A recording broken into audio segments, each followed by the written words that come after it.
మీ business ఏదైనా మీ ఊర్లో promotion చేయాలంటే అది సుమన్ టీవీతోనే సాధ్యం. ఇప్పుడే సంప్రదించండి. హలో నమస్తే, వెల్కమ్ టు సుమన్ టీవీ. నేను మీ శ్రవంతి.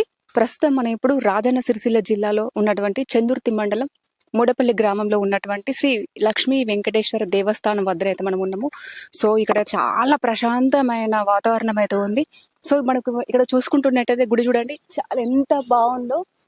మనం లోపలికి వెళ్దాము. లోపలికి వెళ్ళి కూడా ఈ గుడి విశిష్టత గురించి కంప్లీట్ గా తెలుసుకునే ప్రయత్నం అయితే చేద్దాం.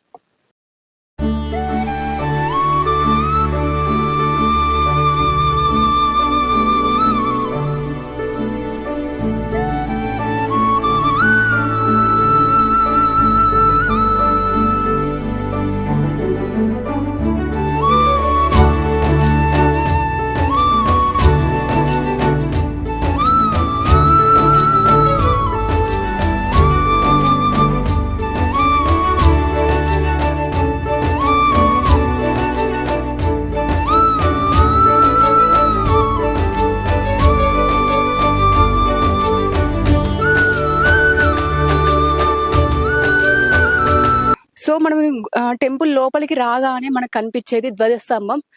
మనం ఇక్కడ స్తంభాన్ని దర్శించుకున్న తర్వాతనే మనం లోపలికి వెళ్ళాలి. ఎందుకంటే ప్రతి గుళ్ళో ఇదొక ఆనవాయితీ, దీని కూడా ఒక చాలా చరిత్ర ఉంది. సో మనం గుడి లోపలికి రాగానే ఇక్కడైతే మనకు నవగ్రహాలు కూడా కనిపిస్తా ఉన్నాయి. గుడిలో రైట్ సైడ్ లో ఉంటాయి. చాలా మంది భక్తులు కూడా ఇక్కడికి వచ్చైతే ఈ నవగ్రహాలను చుట్టూ తిరిగి దర్శనం అయితే చేసుకుంటారు. సో మనం లోపలికి వెళ్దాము. అలాగే కానీ ఇక్కడ బయట వాతావరణం కూడా చాలా ప్రశాంతంగా ఉందండి. ఇక్కడనేమో మంచి రోడ్డు ఉంది. తర్వాత ఈ గుడి చుట్టూ మొత్తం ప్రాంగణంలోనైతే చెట్లతోనైతే చాలా స్వచ్ఛమైన గాలితో ప్రశాంతంగా ఉంది. మంచిగా అనిపిస్తుందండి. గుడిలోకి రాగానే పీస్ఫుల్ మైండ్, చాలా ప్రశాంతమైన మైండ్. ఏదైనా టెన్షన్స్ ఉన్నా ఏమున్నా కూడా ఇక్కడికి వచ్చి దర్శనం చేసుకొని ఒక 5 నిమిషాలు అక్కడ కూర్చున్నామంటే అసలు మనకున్న టెన్షన్స్ అన్నీ పోతాయండి. ముందే వెంకటేశ్వర స్వామి చాలా పవిత్రమైన దేవుడు, అందరికి ఇష్టమైన దేవుడు కాబట్టి మనం లోపలికి వెళ్ళి దర్శనం చేసుకుందాం. గుడి లోపలికి వచ్చేసినాము. సో మనకి గుడిలోకి రాగానే ముందుగా మనకు కనిపించేది లక్ష్మీ వెంకటేశ్వర స్వామి. రైట్ సైడ్ లో చూసుకుంటున్నట్టయితే శ్రీ పద్మావతి అమ్మవారు. ఎంత బాగుందో చూడండి అమ్మవారికి. ఎంట్రీ కాగానే మనకి లక్ష్మీ వెంకటేశ్వర స్వామి అయితే మనకు కనిపిస్తారు. సో లక్ష్మీ వెంకటేశ్వర స్వామి పక్కకి శ్రీ పద్మావతి అమ్మవారు కూడా కనిపిస్తున్నారు. సో అమ్మవారు చూడండి ఎంత బాగున్నారు, ఎంత అందంగా ఉన్నారు, ఎంత చక్కగా ముస్తాబాయి ఉంది అమ్మవారు. సో మనం లక్ష్మీ వెంకటేశ్వర స్వామి వారిని దర్శించుకుంటున్నాము. ఎంత బాగున్నారో చూడండి లక్ష్మీ వెంకటేశ్వర స్వామి. ఎంత చక్కగా అసలు ఆ నామాలు, ఈ అలంకరణ ఎంత అద్భుతంగా ఉంది స్వామివారు. చాలా అసలు మనము ఇక్కడ ఈ ఊర్లో మనం చూసుకుంటున్నాము. సో తిరుపతిలో ఎలా ఉందో నాకు ఇక్కడ చూస్తుంటే కూడా సేమ్ యాజ్ ఇట్ ఈజ్ నాకు అలాగే కనిపిస్తున్నాడు స్వామివారు. వెంకటేశ్వర స్వామి వారికి లెఫ్ట్ సైడ్ లో శ్రీ గోదాదేవి అమ్మవారు కూడా కనిపిస్తున్నారు.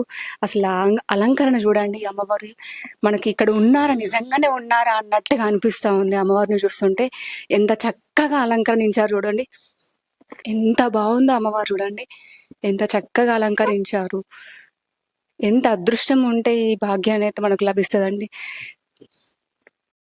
లక్ష్మీ వెంకటేశ్వర స్వామి దేవస్థానంలో గరత్మంతుని కూడా మనం చూడొచ్చు, ఎంత బాగున్నాడో. ఈ టెంపుల్కి వస్తే మనం ఇప్పుడు ప్రతి దేవుళ్ళని కూడా దర్శనం చేసుకోవచ్చు. ఆంజనేయ స్వామి కూడా మనకి ఇక్కడ కనిపిస్తా ఉన్నాడు. గుడి లోపల కూడా చాలా ఎంత బాగుందో చూడండి. అసలు ఆ డిజైన్స్ అసలు చాలా చక్కగా అయితే ఉంది గుడి. చూస్తూ ఉంటే కూడా ఎంతో అసలు మైండ్ లో ఉన్న టెన్షన్స్ అన్ని పోతున్నాయి గుడిలోకి రాగా. చూడొచ్చు మనకి గుడిలోకి రాగానే మనకైతే గుడి పైన రకరకాల దేవతా మూర్తులు అయితే మనకు కనిపిస్తా ఉన్నారు. అసలు ఎంత బాగుందండి గుడి. ఈ మూడపల్లి గ్రామంలో ఇది చాలా కొన్ని ఏళ్ల నాటి గుడి అట. అంటే రీసెంట్ గా మళ్ళీ కొత్తగా కట్టించడం వల్ల చాలా చక్కగా ఎంత బాగా కనిపిస్తుంది ఆ గుడి. ఒక 70 సంవత్సరాల క్రితం అయితే ఒక అన్ని బండరాయిలు ఉండేనట. బండరాయికి స్వయంభుగా వెలిసిన శ్రీ లక్ష్మీ వెంకటేశ్వర స్వామి వారు. చూడొచ్చు ఎంత బాగున్నారు స్వామివారు అయితే. అంటే స్వయంగా వెలిసారు కాబట్టి మొత్తం దీనికైతే ఒక రేకుల షెడ్ అయితే నిర్మించి ఇప్పుడు రీసెంట్ గా పక్కనైతే టెంపుల్ ని మళ్ళీ పునర్నిర్మాణం అయితే చేశారు.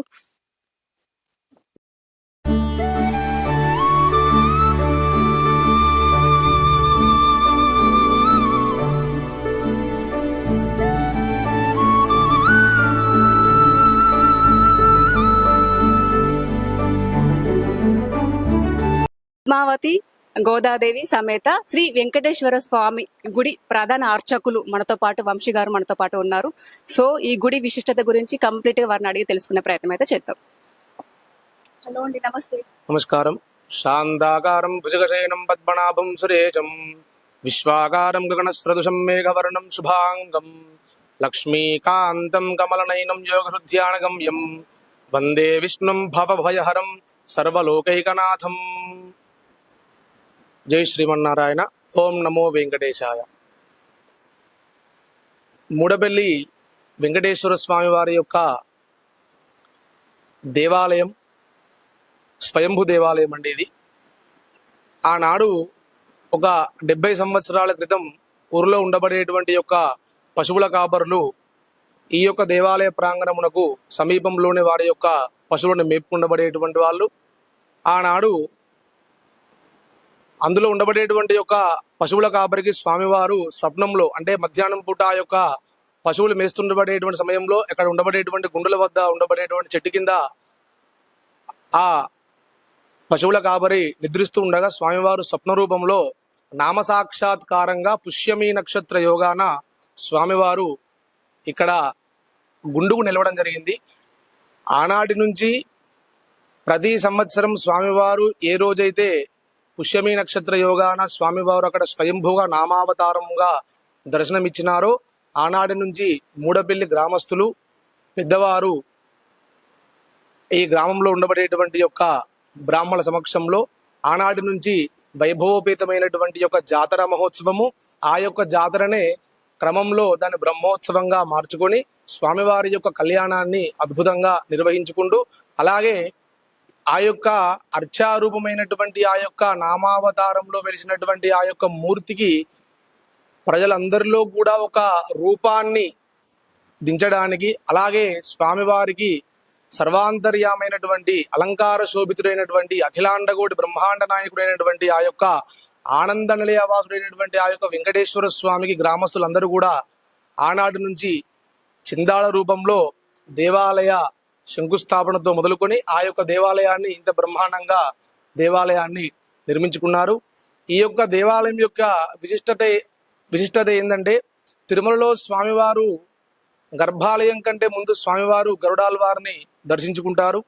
అంటే నిత్యం గరుడాల్వారు ఆ యొక్క గరుత్మంతుడు స్వామిని సేవిస్తూ నిత్యం ఆ యొక్క స్వామివారి యొక్క సేవలోనే తరిస్తూ ఆ యొక్క గరుత్మంతుడు ఉంటారు. అలాగే వక్షస్థల స్థితాః అలంమేల్ మంగా సమేత శ్రీ శ్రీనివాస, తన యొక్క వక్షస్థలంలో నిలుపుకున్నబడేటువంటి ఆ యొక్క లక్ష్మీదేవిని ఆనాడు తిరుమలలో స్వామివారు కేవలం ఒక్కరుగా నిజ రూపముగా ఆ యొక్క స్వామివారి శాలగ్రామ శిలగా కలియుగంలో ఉండబడే, అంటే కలౌ వెంకటపతి, అంటే యొక్క కలియుగంలో ప్రధానంగా పూజించబడేటువంటి యొక్క దేవత ఎవరు అంటే ఈ యొక్క పాపభూయిష్టమైనటువంటి కర్మలు చేసేటువంటి ఈ యొక్క కలియుగంలో పాపులను సత్వరంగా స్వామివారు ఉద్ధరించడానికి ఏదైనా అవతారం ఉందా అని ఆనాడు ఎందరో ఋషిపుంగవులు, ఎందరో మునులు స్వామివారి ఆ యొక్క వైకుంఠంలో ఉండబడేటువంటి ఆ యొక్క నారాయణమూర్తి, లక్ష్మీ సమేతుడైనటువంటి ఆ యొక్క నారాయణమూర్తి అమ్మవారితో చాలా సంతోషముగా క్రీడిస్తూ ఉండబడేటువంటి వేళ, అంటే సంతోషముతో గడుపుతుండబడేటువంటి వేళ ఇంకా కొంచెంగా అందముగా ఈ యొక్క స్థలాన్ని మార్చుకోవడానికి స్వామివారు ఆనందాద్రి, క్రీడాద్రి అనేటువంటి యొక్క 2 కొండలను స్వామివారు సృష్టించుకొని స్వామివారు లక్ష్మీ సమేతుడే వ్యవహరించి ఆనందంగా గడిపినటువంటి ఆ యొక్క కొండను కలియుగంలో వృషభాసురుడు అనేటువంటి యొక్క రాక్షసుని యొక్క తపస్సు చేత ఆ యొక్క కొండ వెంకటాచలముగా ఈనాడు కలియుగంలో భక్తులందరికీ కోరిన కోరికలు తీర్చబడేటువంటి కొంగు బంగారముగా వెలిసినటువంటి ఆ యొక్క మూర్తి ఆనంద నిలయవాస శ్రీ శ్రీనివాస. అంటే లక్ష్మీ సమేతుడైనటువంటి ఆ యొక్క శ్రీనివాస స్వామి పద్మావతిని తిరుచానూరులో పద్మావతి పర్యమాడనం, అలాగే ఈ యొక్క భక్తులందరికీ సౌకర్యార్థమై స్వామివారిని ఒక్కరినే ప్రతిష్టాపన చేయకుండా, అంటే స్వామివారు ఒక్కరుగా వచ్చినాడు కాబట్టి ఆ యొక్క దేవతా ప్రతిష్టాపన కాదు, అది ఏది మన వెంకటచలంలో ఉండబడేటువంటి ఆ యొక్క మూర్తి సాక్షాత్ వైకుంఠంలో ఉండబడేటువంటి శ్రీమన్నారాయణ మూర్తి కాబట్టి ఇప్పుడు ఈ కలియుగంలో మానవ నిర్మితమైనటువంటి దేవాలయాలకు ఒక ఆగమ పద్ధతిలో ఈ యొక్క దేవాలయాన్ని నిర్మించి స్వామివారికి గర్భాలయంతో, అంతరాలయంతో, మండపముతో, ముఖమండపంతో, బలిపీఠముతో, బలిపీఠాలతో ఈ యొక్క దేవాలయం నిర్మాణమై ఉన్నది. ఈ యొక్క దేవాలయ ప్రాశస్త్యం ఏంటంటే, ఇక్కడ చాలా కాలం నుంచి అనాదిగా వస్తున్నబడేటువంటి యొక్క పెద్దల యొక్క మాట ఏంటంటే, ఈ యొక్క స్వామివారి దగ్గరికి వచ్చి 21 రోజుల నుంచి అంటే అర్థమండల దీక్ష నుంచి మండల దీక్ష వరకు గనక స్వామివారిని గనక సేవించినట్టయితే ఎంతో మందికి సంతానం కూడా ప్రసాదించినటువంటి యొక్క దాఖలాలు చాలా ఉన్నాయి. అలాంటి వారు కూడా స్వామివారిని దర్శించుకొని స్వామివారి యొక్క అనుగ్రహం పొందుతూ ఉన్నారు. ఇక్కడ కొంతమంది కొన్ని రకాలైనటువంటి యొక్క పీడ బాధలకు లోనయ్యేటువంటి వారు కూడా ఇక్కడికి వచ్చి అర్ధమండల దీక్ష, మండల దీక్షగా వారు స్వామివారిని సేవించుకుంటూ వారికి ఉండబడేటువంటి కొన్ని రకాలైనటువంటి యొక్క పీడల నుంచి విముక్తి పొంది సత్వరంగా స్వామివారి యొక్క సేవలో నిమగ్నమై ఉన్నారు. ఆనాటి నుంచి ఈనాటి వరకు స్వామివారి యొక్క దేవాలయాన్ని 2021 జూలైలో స్వామివారి యొక్క ప్రతిష్టాపన మహోత్సవం జరపబడింది. ఆనాడు అప్పటి నుంచి ఇప్పటి వరకు కూడా స్వామివారికి మాసోత్సవం అంటే ప్రతి మాసంలో స్వామివారికి విశేషంగా ఒక కైంకర్యం చేయడం, అలాగే 6 నెలలకు వచ్చేటువంటి యొక్క కార్యక్రమంలో మాకు ఇమిడి ఉన్నది ఏంటంటే, యొక్క దేవాలయం విశేషత ఏంటంటే, దేవాలయం నిలిచినటువంటి యొక్క రోజును బ్రహ్మోత్సవంగా మేము చేస్తే స్వామివారి యొక్క ప్రతిష్టాపన చేసుకున్న రోజు మాకు అందరికీ ఆనందంగా స్వామివారిని యొక్క భక్తులు స్వామివారిని మదిలో నింపుకొని స్వామివారికి అరుదైనటువంటి దేవాలయాన్ని తమ యొక్క శక్తులకు ఏమాత్రం తక్కువ కాకుండా ఈ యొక్క గ్రామంలో ఉండబడేటువంటి ప్రజలందరూ కూడా స్వామివారి దేవాలయాన్ని రాతితో అంటే స్వామివారి యొక్క గర్భాలయ నిర్మాణంలో కానీ, అంతరాలయ నిర్మాణంలో కానీ, ఏ నిర్మాణంలో కానీ సిమెంట్ వాడకుండా, ఇటుక వాడకుండా స్వామివారి యొక్క దేవాలయాన్ని, గర్భాలయం, అంతరాలయ నిర్మాణాన్ని ఈ యొక్క గ్రామస్తులు చాలా భక్తి శ్రద్ధలతో, చాలా నియమ నిష్టలతో స్వామివారి యొక్క ఈ యొక్క దేవాలయాన్ని నిర్మించుకుంటూనే ఆ పుష్యమి నక్షత్ర యోగాన గ్రామస్తులందరూ కూడా స్వామివారి మీద అచంచలమైనటువంటి యొక్క భక్తిభావంతో జాతర కార్యక్రమాన్ని నిర్వహిస్తూ ఇంత మహోన్నతమైనటువంటి దేవాలయాన్ని ఈనాడు భక్తుల సౌకర్యార్థమై ఆనాడు ఆ యొక్క ఆనంద నిలయంలో ఆ యొక్క స్వామివారు అందరికీ భక్తులకు ఏ విధంగా కొంగు బంగారంగా కోరికలు తీరుస్తూ ఆ యొక్క స్వామివారు అక్కడ వెలిసి ఉన్నాడు. ఆ యొక్క స్వామిని ఈ యొక్క ప్రజలందరూ కూడా భక్తి స్వామివారు ఎక్కడ లొంగుతాడట అంటే భక్తికి లొంగుతాడట.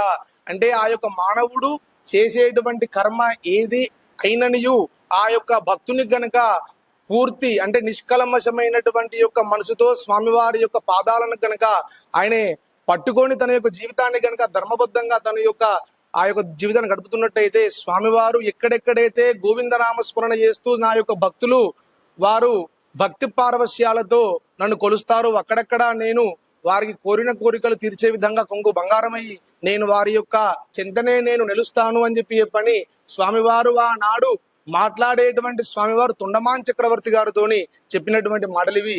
ఆనాడు ఈ యొక్క స్వామివారు కూడా భక్తి శ్రద్ధలతో స్వామివారి యొక్క దేవాలయాన్ని నిర్మాణం చేసుకొని పాంచరాత్ర ఆగమం ప్రకారం దేవాలయంలో కైంకర్యాలు నిర్వహిస్తూ దేవాలయాన్ని భక్తులు అంటే యొక్క దూర ప్రాంతాలలో ఉండబడేటువంటి ఈ దేవాలయానికి భక్తులు వచ్చినా రాకున్నా, దేవాలయానికి నిధి సమర్పణ చేసినా చేయకున్నా ఈ యొక్క దేవాలయంలో కైంకర్యాలు మాత్రం గ్రామ ప్రజలు ఏనాడు ఆపడం లేదు. మాసోత్సవ పక్షోత్సవ మాసోత్సవ బ్రహ్మోత్సవం అంటే ప్రతిష్ట. బ్రహ్మోత్సవం అంటే జాతర నాడు చేసుకునేటువంటి బ్రహ్మోత్సవం మాకు ఒకటైతే ఈ యొక్క గ్రామస్తులందరూ కూడా స్వామివారిని తన యొక్క గృహాన్ని అంటే మన అందరం ఏ విధంగా అయితే ఇష్టమైనటువంటి యొక్క గృహాన్ని మనం కట్టుకొని ఆనందంగా మనం ఉంటాము, ఈ యొక్క గ్రామస్తులందరూ కూడా మా గృహాల కంటే స్వామివారి యొక్క మేము నిర్మించేటువంటి స్వామివారికి దేవాలయం అంతఃపురం లెక్క ఉండాలని చెప్పని విశాలమైనటువంటి యొక్క 2 ఎకరాల ప్రాంగణంలో స్వామివారి యొక్క ఆగమ శాస్త్రోక్తంగా దేవాలయాన్ని నిర్మాణం చేసి భక్తులందరికీ కూడా ఈ యొక్క సౌకర్యార్థమై స్వామివారిని సేవించడానికి, స్వామివారి దగ్గరికి వచ్చి తన యొక్క పాదాలను పట్టుకొని మోక్ష మార్గంలో నడవడానికి అద్భుతమైనటువంటి దేవాలయం ఈనాడు మన యొక్క మూడపల్లి వెంకటేశ్వర స్వామి దేవస్థానముగా గత 60 సంవత్సరాల 70 సంవత్సరాల నుంచి పాత దేవాలయాన్ని అంటే స్వయంభువుగా నామావతారంలో వెలిసినటువంటి దేవాలయాన్ని అలా పూజలు అందుకుంటూ ఈ 4.5 సంవత్సరాల నుంచి భక్తుల సౌకర్యార్థం అద్భుతమైనటువంటి దేవాలయ నిర్మాణం చేసుకొని చూసుకోవడానికి స్వామివారు అద్భుతంగా అంటే 2 కళ్ళు చాలవన్నట్టుగా ఈ యొక్క స్వామివారిని తన యొక్క నిత్య కైంకర్యాల్లోనే కావచ్చు, స్వామివారు చేసేటువంటి సేవలలోనే కావచ్చు గ్రామస్తులందరూ కూడా స్వామివారిని సేవించి పునీతులు అవుతున్నారు.